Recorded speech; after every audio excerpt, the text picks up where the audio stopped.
Hi friends, Ayyanar துணை சீரியலில் இன்றைக்கி நாளைக்கான எபிசோடு பார்க்கலாம். புதுசாக பார்க்குறவங்களா இருந்தால் சப்ஸ்கிரைப் பண்ணிக்கோங்க, லைக் ஹைப்பு கொடுத்து விடுங்க. வாங்க வீடியோக்குள்ளே போகலாம்.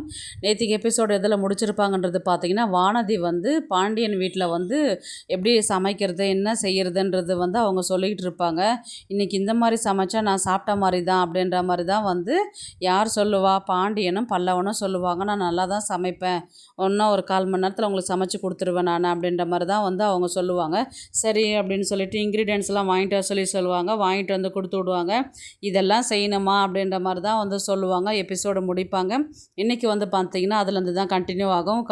வானதி வெங்காயத்தை கட் பண்ணிக்கிட்டு இருப்பாங்க. கட் பண்ணவே தெரியாத கத்தியெல்லாம் கீழே போட்டுட்டு பெரிய பெரிய சைஸு சின்ன சைஸுன்னு அப்படி மாற்றி மாற்றி வெட்டிக்கிட்டு இருப்பாங்க.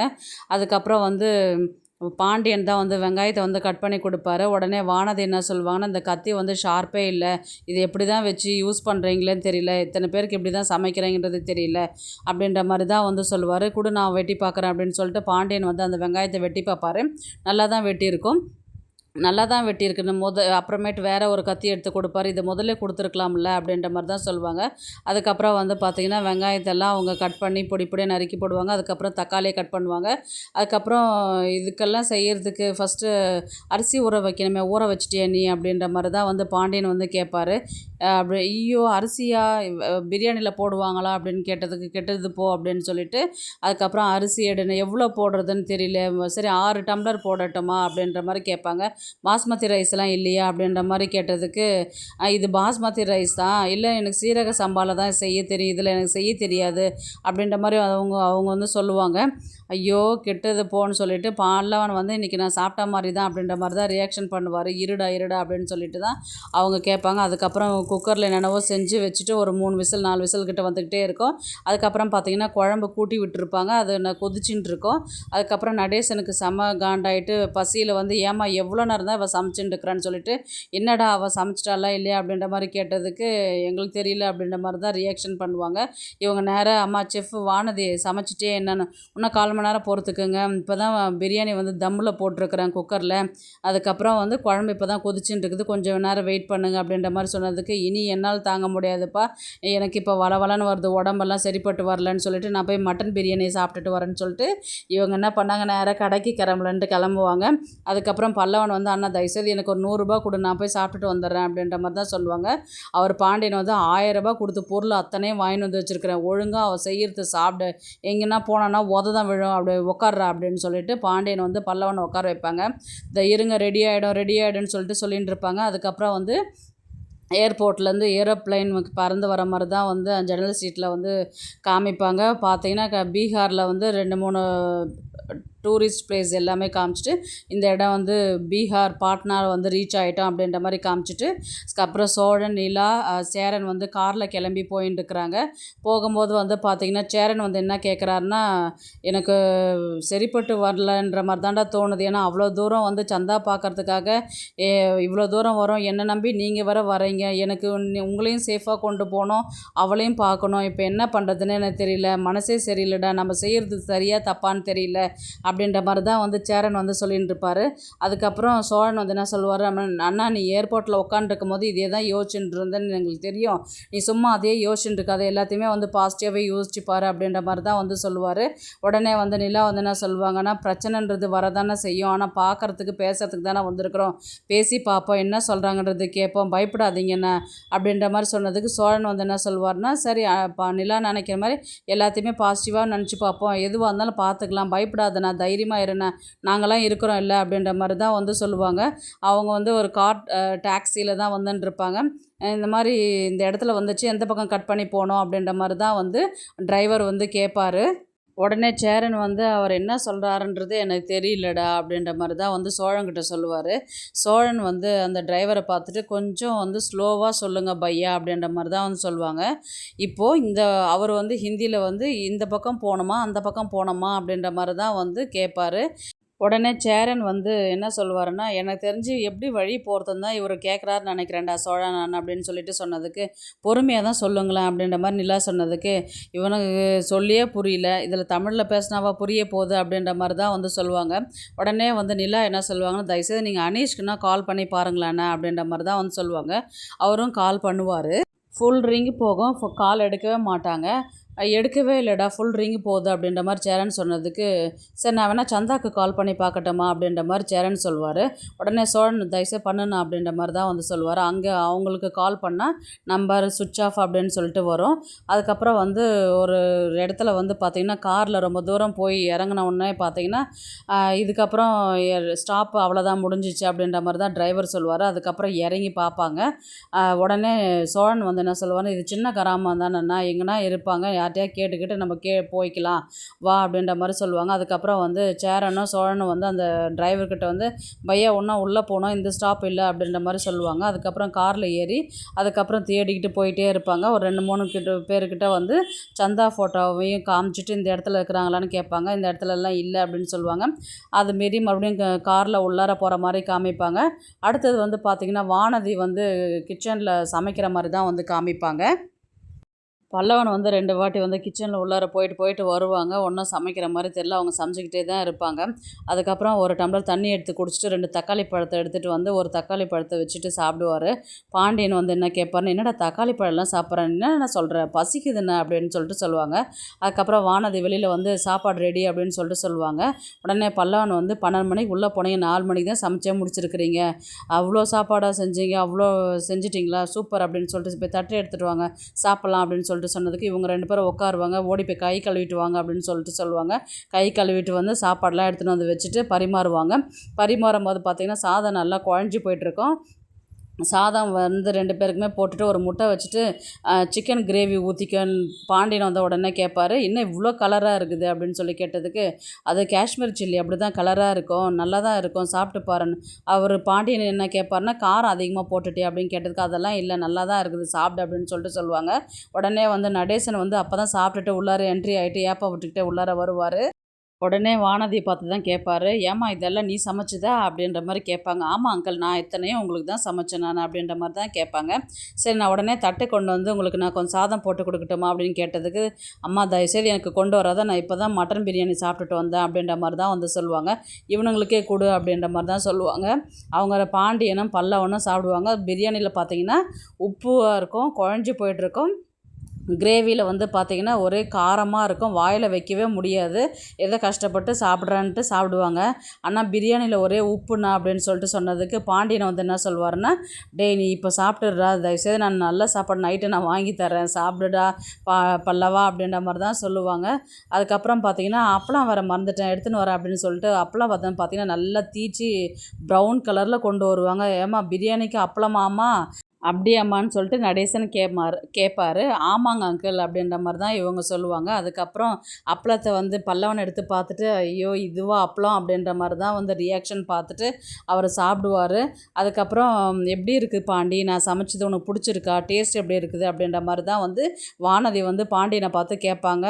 செம்ம சூப்பராக இருக்குது அப்படின்ற மாதிரி தான் வந்து சிரிச்சுக்கிட்டு சாப்பிடுவார். அடுத்த வாய் எடுத்து உள்ளார வைக்கவே முடியாது, அவ்வளோ காரம், வாயை திறந்துக்கிட்டே தான் இருப்பார், சாப்பிடவே முடியாது. அந்த அளவுக்கு கஷ்டப்பட்டு தான் சாப்பிடுவாங்க 2 பேருமே. உடனே பல்லவன் வந்து என்ன சொல்லுவார்னா, நீங்களும் சாப்பிடுங்களேன் அப்படின்ற மாதிரி வந்து சொன்னதுக்கு சரி அப்படின்னு சொல்லிட்டு இவங்க தட்டை போட்டு பிரியாணி போட்டுட்டு கிரேவி ஊற்றி சாப்பிடுவாங்க. கிரேவி வந்து கொஞ்சம் காரமாக இருக்குது இல்லை அப்படின்ற மாதிரி தான் வந்து வானதி கேட்டதுக்கு பல்லவன் என்ன சொல்லுவார்னா, கொஞ்சம் இல்லை ரொம்பவே தான், நல்லா இருக்கா அப்படின்ற மாதிரி அவங்க கேட்பாங்க. நல்லா இருக்குது, இப்போது காரமாக இருக்குதுல்ல, அதனால் உப்பு கொஞ்சம் சேர்த்துக்கிட்டேன், காரம் வந்து போய்டும் அப்படின்னு சொல்லிட்டு நிறைய உப்பு எடுத்து வந்து கிரேவியில் போட்டுருவாங்க.